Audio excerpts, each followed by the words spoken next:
Powerful eruption of a Stromboli volcano. People waked up and saw that Stromboli is in eruption. That is again on the side of the volcano. This is the beginning of it, how it was. If you missed it, that's it, you will not see it.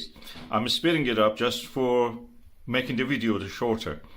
Why this is erupting all the time on that flank? The Stromboli is higher than that. You know, you can see the actual summit further up. Why it is erupting here? I have a theory, and that is that the magma cannot rise to the height, to full height of the mountain. One reason is that this side of it is always have erosion toward the sea. As you can see here, you can see lightning here. Just watch.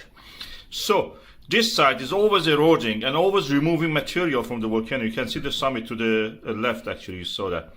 So this side is always less weight on it, and that's the reason eruption always happens there. Magma easily can remove the remaining part of the top of the volcano and just comes out of that. Easy peasy, as you should say.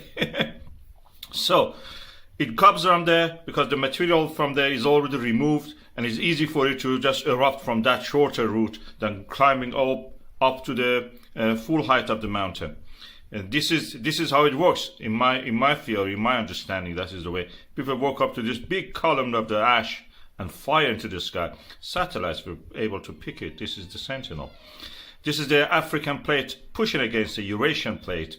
In Italy, it creates a lot of volcano subduction, causes these pimples in the earth crust to rise. Stromboli is a beautiful one, very active also, lightning all the time.